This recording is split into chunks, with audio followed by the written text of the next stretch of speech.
Hey everybody, welcome back to my channel. I'm George William, and this channel cuts through financial and geopolitical chaos to explain what actually matters, clearly, directly, and without the usual nonsense.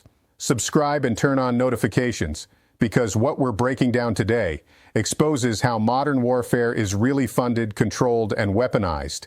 And once you see it, you won't look at global power the same way again. 5:20 a.m. A muddy field in the Kursk gray zone. Russia's $85 million pride and joy, the Su-35 Flanker E, sits paralyzed in the dirt, its landing gear crushed after a humiliating belly landing. Ukrainian GUR special operators have exactly 20 minutes to secure the $50 million radar before the Russian Air Force arrives to vaporize the evidence. If they succeed, they own the Kremlin's most guarded secrets. If they fail, they're caught in the world's most expensive crossfire. This wasn't just a mechanical failure. It was a heist that started 2 hours ago with a swarm of ghosts. If you ask why they didn't proceed with the hijacking of a second MiG, but instead targeted a Su-35, I'll tell you an unbelievable military secret. You see, the Su-35's radar is a masterpiece of engineering, but it runs on software that has a very peculiar habit. Every time the system boots up, it sends out a tiny encrypted handshake to its home base, kind of like how your old Windows PC used to call home to check for an activation key. To the Russians, this was a standard security feature. To the Ukrainians, it was a breadcrumb trail. They hadn't just found a flaw, they'd found a backdoor into the most guarded cockpit in the Kremlin's arsenal. For 4 days, they watched this specific Su-35 from the 105th Guards Division. They knew its fuel levels, its maintenance schedule, and most importantly, the exact moment it would be most vulnerable in the gray zone of Kursk. But here's the problem. Kursk isn't a playground. It's a hornet's nest. The Russians have draped a steel umbrella over the region with S-400 and Pantsir batteries every 30 meters. It's a place where anything with wings usually goes to die within seconds. The stakes couldn't be higher. If the Ukrainians just wanted to destroy the jet, they could have used a missile and called it a day. But a pile of charred titanium is useless. They wanted the brain, that $50 million Arbus radar, and the encryption codes that protect the entire Russian Air Force data link. The goal was a soft kill, but entering Russian-controlled airspace meant flying into a radar wall that can track 300 targets at once. One wrong move, 1 second of hesitation, and the hunters would become the hunted. But new tactics, with new technology from the U.S., will turn the impossible into the possible. The trap was set. Now all they needed was for the Su-35 to take the bait and fly into a phantom maze it would never forget. 4:30 a.m. 20 Ukrainian Lyuty drones roar into the sky, their engines screaming at 120 miles per hour at $15,000 each. These are essentially flying lawnmowers packed with explosives, and they are heading straight for the heart of Russia's energy supply in Kursk. Inside the Russian command center, the steel umbrella is in total meltdown. 20 blips are crawling across their monitors, and the commanders are faced with a brutal choice. Do they ignore the threat and watch their fuel hubs burn? Or do they fire $2 million S-400 missiles at $15,000 fiberglass toys? The panic wins. Moscow screams for the heavy hitters. 2 Su-35 flankers scream off the Voronezh runway, dumping 36,600 pounds of raw afterburner thrust to intercept the garbage swarm. To these elite pilots, this is a turkey shoot. They want their easy kills, and they want them now. 6 minutes into the mission, the first Su-35 pilot locks his OLS-35 infrared tracker onto a Lyuty. He doesn't even bother with a radar lock. He wants a clean, quiet kill. The heat-seeking R-73 missile leaves the rail at Mach 2.5. 5 seconds later, boom! The Lyuty drone disappears in a significant thermal event, turning $15,000 of plastic into a shower of burning confetti. The Russian pilot chirps over the radio. Target neutralized. Too easy. He banks hard, pulls 7 Gs, and lines up the next one. Another R-73 streaks through the dawn sky. Impact. A second drone vaporizes. Russian commanders are cheering, but they should be checking their bank accounts. They just spent $4 million on missiles to take out $30,000 worth of drones. It's like using a Ferrari to run over a couple of $10 skateboards. It works, but the math is suicidal. The Russian pilots are cocky now, pushing their throttles forward, hunting the remaining drones. They are moving deeper into the engagement zone, leaving the safety of their ground-based air defenses behind. They think they're winning the world's most expensive game of duck hunt. What they don't realize is that while they were busy blowing up cheap decoys, their own flight computers were being fed a digital poison through that back door Ukraine found 96 hours ago. As the Su-35 pursued the last remaining drone, venturing far beyond its safe zone, it became the target of the ambush. Every kill they record is drawing them further into the phantom swarm, a hall of mirrors where the real ghosts are about to show up, and they won't be as easy to hit as a lawnmower with wings. Here's why. Shooting down those cheap lawnmowers was actually a death sentence for an $85 million jet. The moment that the Russian pilot pulled the trigger on the Lyuty drones, he did two things. He broadcast his exact GPS coordinates to everyone within 100 miles. And as the first drone vaporized, 60 drones from the Phantom Swarm 2.0 unit launched simultaneously from hidden thickets just 10 miles away. Imagine you're playing a game of hide and seek in a hall of mirrors. You see your opponent everywhere, but every time you lunge, you just hit glass. That is exactly what started happening on the Su-35's radar screen. These 60 drones weren't just flying. They were carrying powerful AI processors that were talking directly to the Russian radar. Using the digital backdoor Ukraine had hacked, these drones knew exactly which frequencies the Su-35 was scanning. They didn't just jam the signal, they manipulated it. The result? On the Russian pilot's monitor, he didn't see 60 tiny drones. He saw 60 F-16 Vipers screaming toward him from every single direction at Mach 2. This is the wow moment. The pilot went into total panic. He tried to lock onto a target at his 12 o'clock, but it instantly vanished and reappeared at his 6 o'clock. He's slamming buttons, trying to get a missile lock, but the $50 million radar system is just returning error messages. Target lost. Reacquiring. The world's most advanced air superiority display now resembles a broken 1990s television set in the midst of a thunderstorm. But while the Su-35 was busy chasing shadows and burning fuel in a frantic dogfight against ghosts, it completely missed a tiny, whisper-quiet signal skimming just 50 feet above the ground. That was the real threat. A lone Ukrainian F-16 Viper, using data fed directly from a Saab 340 AWACS circling safely 150 miles away, kept its own radar completely dark. It was a silent assassin. At a distance of 40 miles, the Ukrainian pilot pressed the pickle button and let loose an AIM-120 missile. Ironically, this wasn't a shot to kill. Ukraine didn't want a charred pile of titanium. They wanted the brain. The AIM-120 was set to proximity fuse mode. It wasn't aiming for the engines. It was aiming for the space just a few feet above the Su-35's spine. 3, 2, 1. The missile detonated, but it wasn't aiming for the cockpit. It was programmed to explode 10 feet above the rear tail section. A cloud of tungsten shredded the horizontal stabilizers and severed the primary hydraulic lines in the stinger tail. In an instant, the invincible beast was paralyzed. It didn't disintegrate. It became a high-speed glider. As the Su-35 performed a brutal belly landing in the coarse mud, the fuselage acted as a 60-foot shock absorber, keeping the ERBS-E radar in the nose perfectly intact.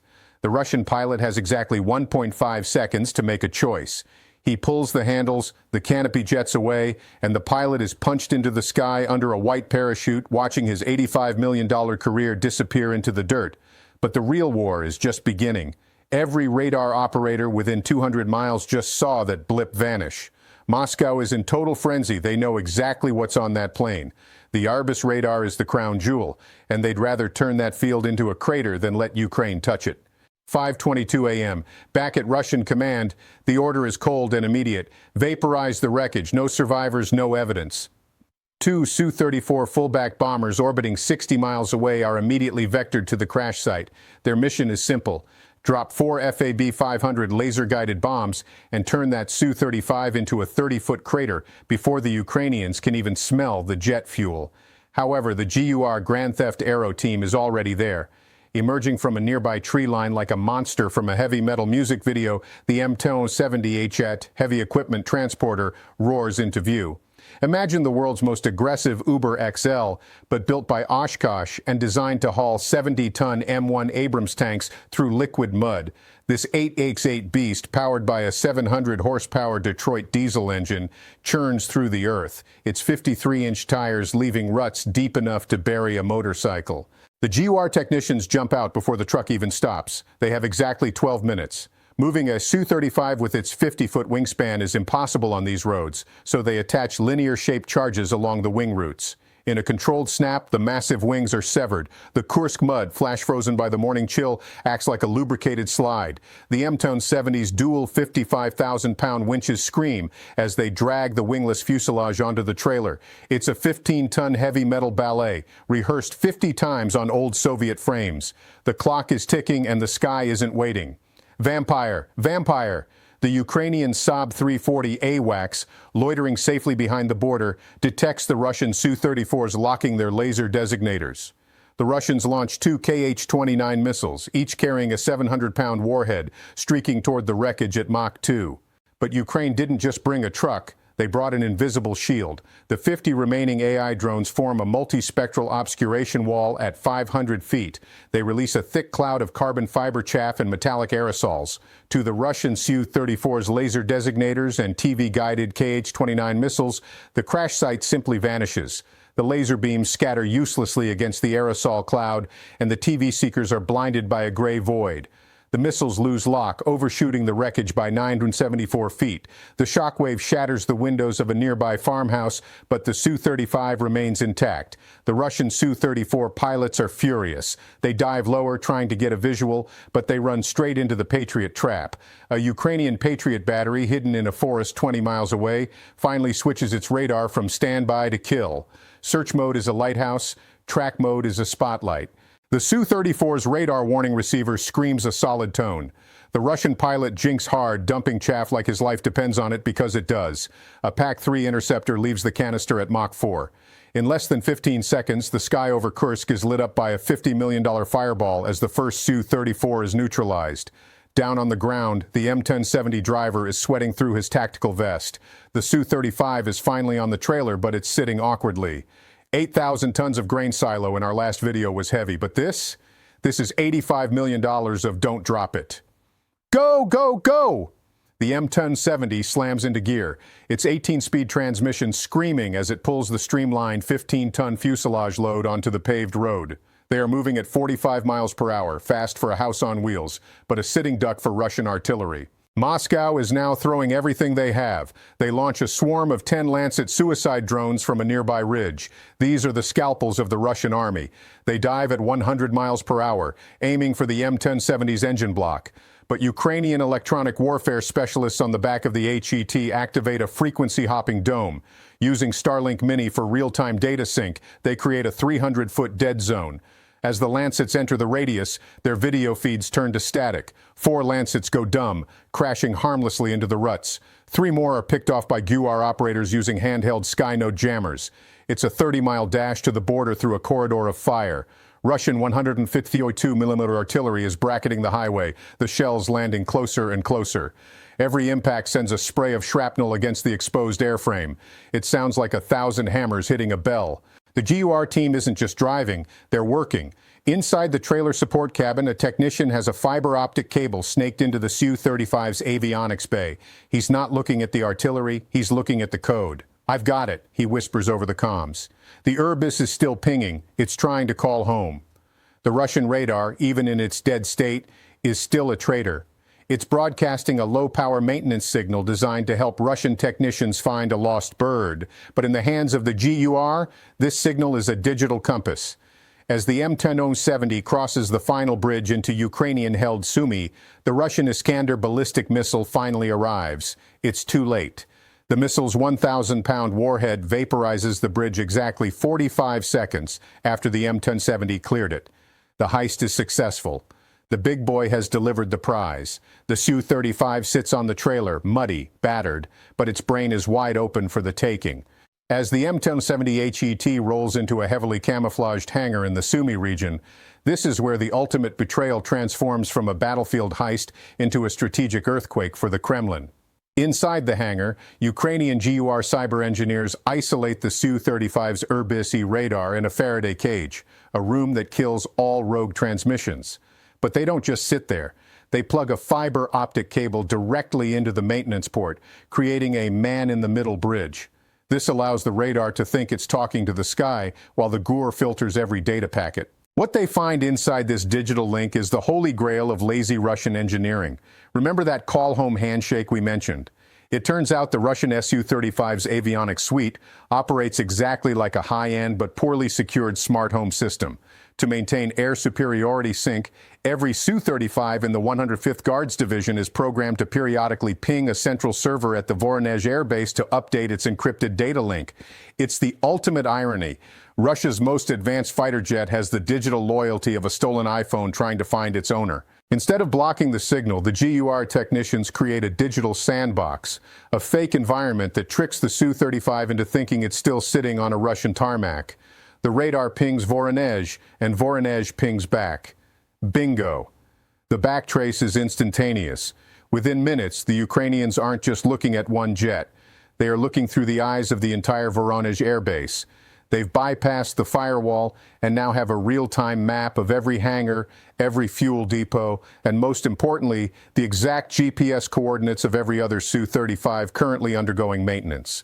Moscow didn't just lose an $85 million aircraft. They just handed over the master key to their entire frontline air operations. Within 48 hours of this soft kill extraction, Russia is forced to ground its entire flanker fleet in the region. They realize their encrypted data link is no longer a shield. It's a tracking beacon. This creates a massive 200-mile security hole in the Kursk front, forcing Russian bombers to fly without fighter escorts or retreat to bases deep inside Russia. The steel umbrella has been folded up and tossed into the trash. Now, let's look at the math of betrayal.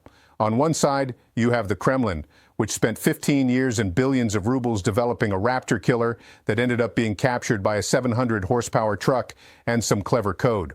On the other side, you have Ukraine, which used $600,000 worth of Phantom drones to secure a $50 million radar and intelligence worth billions. But here is the question for you, the tactical minds at home. If you were the Ukrainian commander and you just discovered this digital backdoor, what would your next move be? Would you launch a massive strike on the Voronezh base immediately, or would you stay quiet and continue listening to every Russian flight plan for the next month? Let me know your strategic choice in the comments below. Thanks for watching this deep dive into the heist of the century. If you want to see more Grand Theft Auto and the tech that's changing the face of modern war, make sure to hit that subscribe button. Bye for now.